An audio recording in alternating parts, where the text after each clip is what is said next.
It's 104.9 Coyote Country, time again for Weights and Plates with Jenna, demanding core. So with me on the phone, Jenna.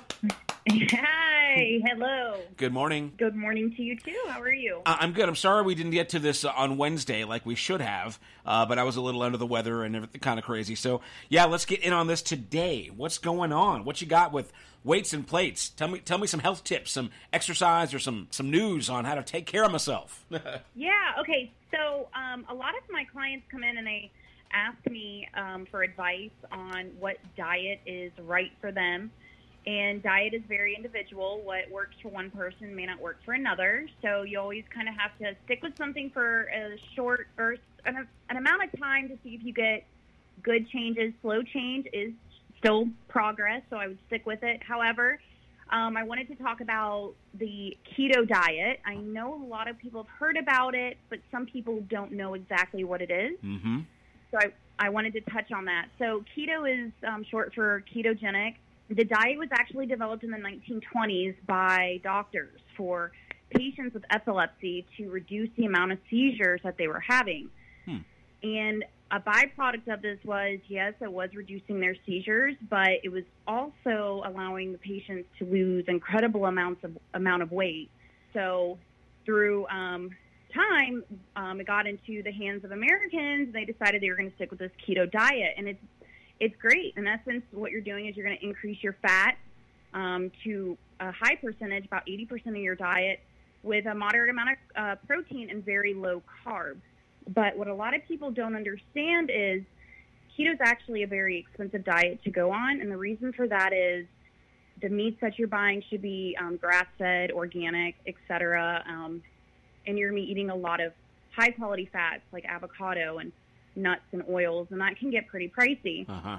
So misconception is, hey, as long as I go get fast food, but I don't get the bun on my burger, I'm keto. I'm doing keto. And that's just unfortunately not the case. That's like poor man's keto. Yeah. So, I always tell my clients, hey, you're quality. Your body is quality.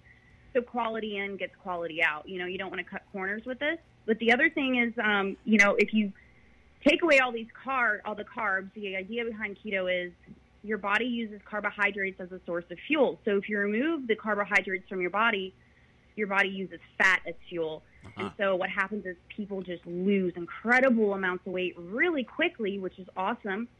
But if they go and decide to eat carbs, they tend to go off the deep end because they've restricted for so long. And then they overindulge, and then they'll gain their weight back. So that would just be an advice, or a warning sign, I guess, you'd want to take should you decide to go down the ketogenic route.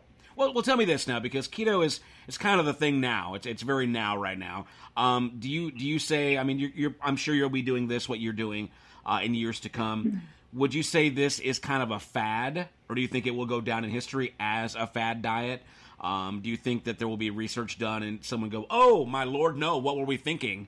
Or do you think this is a pretty decent? Is it pretty foolproof, or has enough research already been done on it? My intuition on it is that high-fat diet, I'm just curious to see somebody that sustains a keto lifestyle. I mean, a lifestyle for decades, 30, 40, 50 years, and what their arteries would look like. That's what I wonder. Okay.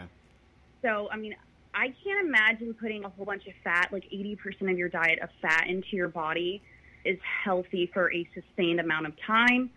But that being said, what's to say was going to happen in the future? Maybe something comes out that we're not aware of, or that we have we've been misconceiving fat all along. Who knows? But personally, what I say now is that I see some people get great results from it. The only thing that I've also seen the downside is that people gain weight pretty quickly back after they eat carbs, and they have a hard time controlling it.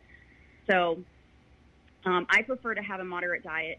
I like moderation, where I can have fats, carbs, and protein, and I'm really not restricting any specific food group. And I even get to, on the weekends, enjoy my pastas and stuff like that. Well, so, obviously, I don't know. You're a huge advocate for exercise.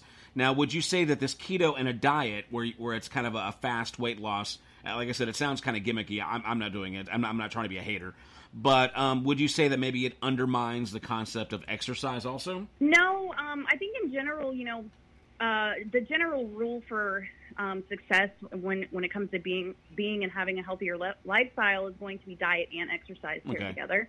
That could kind of go into like the same category as, you know, you can lose weight and just get get your stomach stapled or that kind of thing. But, you know, everybody's different. So there are people that, you know, I've met and they had gastric bypass surgery and it really helped them and it really got the ball rolling for them. And I've met people that have done keto and it did great for them and it got them healthy and they saw weight loss.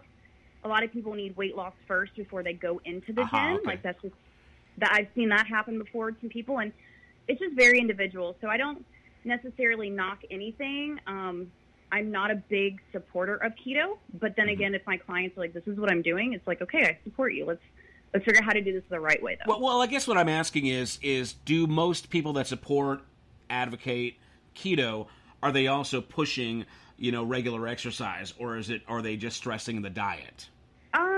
From my experience, no. It's diet and exercise from what I've seen. Okay. I have seen some people that are like just interested in losing weight and not going to the gym, and they're on a keto diet.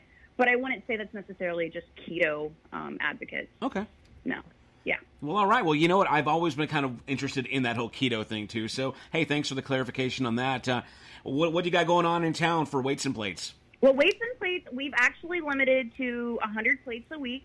And that's because personal training has gotten so high in demand. The schedule is filling up quite all quickly. Right. Yeah, look at you go.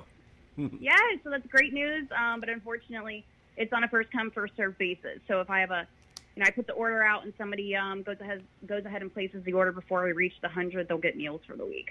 Well, right on. Okay, so again, it's Jenna DeManicore, Weights and Plates. Go find her at weightsandplates.com. Also Instagram, Facebook, meal planning, meal prep, all kinds of fitness. And where are you personal training out of right now? I personal train out of Snap Fitness over there off Main Street, and also at Pure, which is tucked behind City Hall. Any other shameless plugs to put out there? No, that's it right now. At the end of March, they're going to have a big event out in Concan. It's called the Women Who Wander event. Right. Yeah, and I hope to be a part of that. We're going to see how quick my class would fill up, but it's going to have a lot of outdoor activities for women. You can do fishing and hiking, yoga, etc. There's going to be a bunch of different events, so I encourage everybody to go online and search the Women Who Wander event in Concan and participate and get involved. Well, right on. Again, that website's womenwhowandertexas.com, and I'm sure you'll probably have some information on your website, weightsandplates.com too, right? Yes. Once again, a certified personal trainer and the owner of weightsandplates.com, Jenna DeManicore. Thank you. All right, we'll see you next week. All right. Bye, Robert.